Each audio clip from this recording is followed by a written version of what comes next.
बिस्मिल्लाहिर्रहमानिर्रहीम, अस्सलाम वालेकुम। मैं हूं गुलफाम चौधरी। आप देख रहे हैं मेरा फेसबुक पेज और यूट्यूब चैनल। पाकिस्तान की सियासत में अहम तरीन डिवेलपमेंट्स हो रही हैं और मुसलसल डिवेलपमेंट मुतवक्के हैं।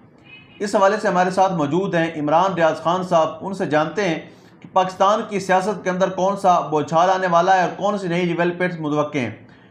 पहले उनकी बात सुनते हैं, फिर उस पर बात करते हैं। सबसे पहले जो अफ़गानिस्तान की सूरत हाल है उस पर बात करते हैं।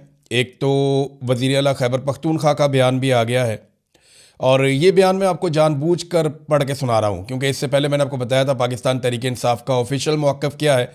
फिर पाकिस्तान तहरीक इंसाफ के वो लोग जिनको पाकिस्तान की मिलिट्री एस्टेब्लिशमेंट से शदीद गिले हैं, जो ये कहते हैं कि हम पे बहुत जुल्म हो रहा है, जो ये कहते हैं कि मिलिट्री क़यादत पॉलिसी के तहत पाकिस्तान तहरीक इंसाफ को कुचल रही है, वो लोग जो मिलिट्री ऑपरेशन पाकिस्तान में होने के ख़िलाफ़ हैं और वो ये कहते हैं कि मिलिट्री क़यादत वसाइल पे कब्ज़े के लिए खैबर पख्तूनख्वा के हालात को जानबूझ के ख़राब कर रही है, वो लोग भी जो पाकिस्तान तहरीक इंसाफ के हार्ड लाइनर्स हैं, वो भी गुज़िश्ता रात जब झड़पें हुई हैं अफ़गानिस्तान और पाकिस्तान के बीच में, तो वो पाकिस्तान के नैरेटिव के साथ खड़े हुए। बहुत पॉजिटिव बात है। आज इसकी गवाही दी है DGISPR ने कि पूरी कौम उनके साथ खड़ी हुई है। यानी DGISPR ने ये इसको ज़रा सनद रखा जाए और महफूज रखा जाए और बवक्त ज़रूरत ये काम आएगा कि इन्होंने अपने मुंह से कहा कि सारे पाकिस्तान के साथ खड़े हुए हैं, लेकिन हमले फिर आपको पता है कि 24 घंटे भी नहीं गुजरे और पाकिस्तान तहरीक इंसाफ पर हमले शुरू कर दिए गए हैं। लेकिन पहले ज़रा वज़ीर आला का स्टेटमेंट आप देख लें। सुहेल आफरीदी ने कहा, पाकिस्तान के एक एक इंच की हिफाजत हम सबका कौमी फरीज़ा है। किसी को सरहदी इलाकों की सलामती पर समझौता नहीं करने देंगे। पाक अफगान सरहद पर किसी भी किस्म की इश्तियाल अंगेज़ी और बैरूनी जारहियत की मजम्मत करते हैं। कौमी सलामती पर कोई समझौता नहीं होगा। ये जनाब खैबर पख्तूनख्वा की हुकूमत है जिस पे इल्ज़ामात लगाए जाते।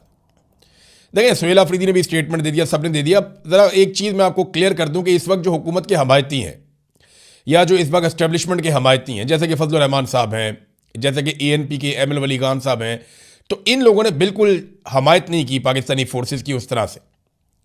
यानी इन लोगों ने जंग को एक गलत चीज़ करार दिया, जंग रोकने की बात की फजल रहमान साहब की पार्टी ने और ANP ने। कैटेगोरिकली उन्होंने इसकी शदीद मुखालफत की है। जबकि पाकिस्तान तहरीक इंसाफ जो है वो खड़ी हुई है इस मामले के ऊपर कि नहीं, अफगानिस्तान ने ज़्यादती की, हमारे पर हमला नहीं करना चाहिए था। ये तहरीक इंसाफ का मौक़िफ़ है। तो ANP और फजल रहमान का मौक़िफ़ तहरीक इंसाफ से मुख्तलिफ है। देखें ना, अब ये फजल रहमान साहब का आप स्टेटमेंट देख लें, ये BBC के ऊपर छपा हुआ है। हेडलाइन इसकी ये है कि पाकिस्तान की शिकायत जायज़, मगर अफगानिस्तान की खुद मुख्तारी और दाखिली मुश्किलात का एहतराम भी ज़रूरी है। ये फजल रहमान साहब का स्टेटमेंट है। इससे पहले हाफिज़ हमदुल्ला साहब का स्टेटमेंट भी आ गया था। यानी उन्होंने ये बाकायदा उनका एक बयान जारी हुआ है कि पाकिस्तान की शिकायत जायज़ है, लेकिन अफगानिस्तान की जो दाखिली मामलात हैं, उनकी जो खुद मुख्तारी है, उसका एहतराम भी होना चाहिए। तो ये उन्होंने पाकिस्तान की हुकूमत पे भी एक तरह का एलिगेशन लगाया। अगर ये स्टेटमेंट पाकिस्तान तहरीक इंसाफ देती ना, तो तबाहियां फिर जानी थी पाकिस्तान के अंदर। जो स्टेटमेंट ML वली खान ने दिया है ना, वो स्टेटमेंट अगर पाकिस्तान तहरीक इंसाफ देती ना, तो मुल्क के अंदर फतवे लग जाने थे गद्दारियों के। आज तहरीक इंसाफ ने कोई भी ऐसा मुतनाज़ स्टेटमेंट नहीं दिया या किसी भी जगह पे उन्होंने तालिबान की सपोर्ट नहीं की। इसके बावजूद PMLN के या एस्टेब्लिशमेंट के जो टाउट्स हैं और वो जो अकाउंट्स हैं, वो लगातार सारा मलबा पाकिस्तान तहरीक इंसाफ पे डाल रहे हैं। 24 घंटे भी नहीं गुजरे। देखो, मलबा डालना तो पता किस पे डालना, मैं आपको एक बंदे की आवाज़ सुनाता हूँ। ये देखें, ये बंदा, और पाकिस्तान की बदकिस्मती है, ये पाकिस्तान का आर्मी चीफ रहा है। ये आवाज़ आप सुनने जा रहे हैं ज़ियाउल हक की। इसकी आवाज़ सुने कि ये इन अफगानों के बारे में क्या कहता था। ये देखें। मैं आपको मत ना कर रहा कि अगर खुदा ना करे किसी तरह शैतानों को शिकस्त हो गई है, तो फिर आपका अगला नंबर आपका है पाकिस्तान में। ये जो भाई हमारी जंग लड़ रहे हैं, ये अपनी नहीं, पाकिस्तान की जंग लड़ रहे हैं। इसलिए अगर हम और कुछ नहीं करते तो कम से कम दुआ के लिए तो हाथ उठाई कि अल्लाह ताला इन अफगान मुजाहिदों को कामयाबी अता फरमाए। उनकी आज़ादी के साथ हमारी आज़ादी। आप यकीन जानिए कि अगर आज उनको तक पहुंचती है तो कल पाकिस्तान की ईद से ईद बन जाएगी। लोग इस चीज को समझते नहीं। वो ये समझते हैं कि रब्बुल खुदा जो हमारे के अंदर उठ रहा है, ये सिर्फ अफगानों के लिए। देखें जी, ये ज़ियाउल हक था जिसने कौम को लगा दिया इस चक्कर में। ज़ियाउल हक की औलाद आज भी, वाह क्या बात है, अरबपति करोड़पति। इसी तरह जो जनरल अख्तर अब्दुर्रहमान, उनकी औलादें अरबपति करोड़पति। बेशुमार जर्नैल उस टाइम पे जब अफ़गान वॉर पाकिस्तान सहूलतकारी कर रहा था और ये उस वक्त जहादी थे सारे तालिबान, तो उस वक्त पाकिस्तान के जर्नैल दुनिया के अमीर तरीन जर्नैल बन रहे थे। आज भी हैं, उनकी औलादें बैठ के खा रही हैं, मौजें नहीं लगी उनकी। तो ये ज़ियाउल हक का स्टेटमेंट है, ये किसी और का नहीं है। पाकिस्तान का आर्मी चीफ था। ये गंद मारा ही पाकिस्तान की आर्मी ने है। ये जो भी किया इन्होंने किया है। एक जर्नैल आता है वो कहता है जी ये मुजाहिद हैं, बेहतरीन है, अल्लाह इन्हें सलामत रखे, इनका साथ देना है, पैसे कमा लेता है। दूसरा आता है दुश्मन है मारो इनको, वो फिर पैसे कमा लेता है। तीसरा आता है अब ये सारा जो है ना ये एस्टेब्लिशमेंट की पॉलिसी होती है। लोग बिला वजह जज्बाती हो जाते हैं, सियासी लोग जो हैं वो बयानिया की लड़ाई में लग जाते हैं। अब वो अता तारड़ बेचारा बयानिया बना रहा है। अब इन्फॉर्मेशन मिनिस्टर की टीम है, वो पहले सारे बच्चे बुच्चे जो हैं उनकी वीडियोज़ आई हुई हैं, किसी की गाने की आई हुई है, किसी की किसी और हरकत की आई हुई है, और ये बच्चे अता तारड़ के साथ देखे भी गए हैं कुछ वीडियोज़ के अंदर। अब ये इन्होंने एक मीडिया सेल बनाया हुआ है ना जिस पे ये ट्रोलिंग व्रोलिंग करते हैं और ये बयानियाँ बनाने की लड़ाई लड़ते हैं। तो ये जालसाजी तो अब सारी पॉलिटिकल पार्टीज़ करती हैं। पाकिस्तान तहरीक इंसाफ के पास एक ऑर्गेनिक सेटअप है बहुत बड़ा, यानी उनकी सपोर्ट बहुत बड़ी है सोशल मीडिया पे। तो क्योंकि देखिए आम जो सोशल मीडिया का सारिफ है वो उसके अंदर एक नाराज़गी है, दो वजूहात हैं। ये पाकिस्तान की एस्टेब्लिशमेंट को, मिलिट्री एस्टेब्लिशमेंट को ये बात समझनी पड़ेगी कि आम आदमी का रिस्पॉन्स वैसा क्यों नहीं होता। दो वजूहात हैं। नंबर एक, ये भारत से आप नहीं लड़े, आप अफगानिस्तान से लड़ें, तो यहाँ पे उस तरह के जज्बात नहीं हो सकते, नंबर एक। और नंबर दो ये है कि मिलिट्री एस्टेब्लिशमेंट से अवाम की एक नाराज़गी है कि आपने बड़ी बदतमीज़ी की है पाकिस्तान में और बड़ी बेहूदगी की है पाकिस्तान में, मारा है पाकिस्तानियों को और ज़्यादती की है, सियासत में मुदाखलत की है, और उसके बेशुमार सबूत मौजूद हैं, पूरी दुनिया में आवाज़ें उठ रही हैं। तो बयानिया की लड़ाई में ये बच्चों ने कोई वीडियो बनवा दिया, अच्छा जी, और ये वो पता नहीं क्या कुछ वो कह रहे हैं, 6-7 बच्चे हैं, वो पूरे पाकिस्तान में मजाक उड़वा दिया और सरकारी सतह पे वो वीडियो बना के उसको जारी भी कर दिया।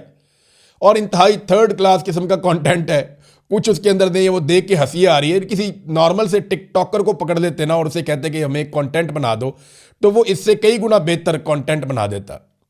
ये अभी आप देखेंगे ऑन खोसा का आएगा कोई ना कोई कंटेंट, वो जब भी आएगा तो आप सर पकड़ के बैठ जाएंगे। एक नया आइडिया होगा, अछूता आइडिया होगा, अकेला आदमी बैठकर काम करेगा और वो ऐसा कंटेंट देगा कि आप हंसेंगे भी, आप इंजॉय भी करेंगे और उसमें आपको मैसेज भी मिलेगा।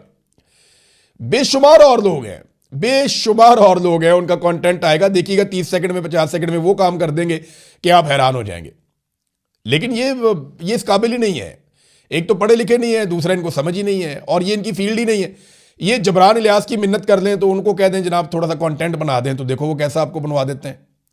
लेकिन अता तारड़ के बस की बात नहीं है, ये पाकिस्तान की बदनसीबी है। देखें ना, वो कंटेंट इसमें फारग है, कॉन्सेप्ट बिल्कुल फारग, स्क्रिप्ट बिल्कुल फारग, एक्टिंग थर्ड क्लास किस्म की, फिर पिक्चराइजेशन भी इसकी फारग है, फिर एडिटिंग बिल्कुल ही फारग है उसके अंदर। तो ये एक गाँव में बैठा हुआ टिकटॉकर जो है वो इससे बेहतर काम कर लेता है। देखें ना उसको अंदर जो जुमले हैं वो अफगानियों, भाई आप अफगानिस्तान के सारे लोगों को मुखातिब कर रहे हैं। आपका जो नेशनल नैरेटिव है वो ये है कि अफगानी अच्छी कौम है, उन्हें ये हक है कि वो अपने हुक्मरान खुद चुने। अब पाकिस्तान के अंदर पाकिस्तान की मिलिट्री एस्टेब्लिशमेंट ने ये हक नहीं दिया पाकिस्तानियों को कि वो अपने हुक्मरान चुने। इसी तरह अफगानिस्तान के अंदर तालिबान ने वहाँ की अवाम को हक नहीं दिया कि वो अपने हुक्मरान चुने। तो ये अफगानियों कहकर ना एक नस्ल प्रस्ताना किस्म का स्टेटमेंट उसमें दिया, तंदूर पे रोटियां लगाने वाले, ये क्या चीज़ है? ये कंटेंट है कोई? डूब मरना चाहिए, अजीबो गरीब किस्म का कंटेंट बना दिया। इससे अच्छा कंटेंट तो वो चाहत फ़तेह अली खान जो है वो बना देते हैं, बेहतरीन कंटेंट। इससे बेहतर चाहत फ़तेह अली खान को देखकर लोग इंजॉय कर लेते हैं। अब पीटीआई पे जो है ना ये जंग डालना शुरू कर दी है, 24 घंटे भी नहीं गुजरे अभी लड़ाई को, और कुछ ड्रोन आकर गिरे। इसकी जो डेवलपमेंट है थोड़ी सी आपको बता देता हूँ। जी बिल्कुल, जिस तरह से आपने सुना, इमरान रियाज खान साहब ने पाकिस्तान की सियासत में अहम तरीन डेवलपमेंट्स हमारे सामने रखी और उन्होंने बताया कि पाकिस्तान की सियासत में कितनी बड़ी तब्दीलियाँ मज़ीद मुतवक्के हैं।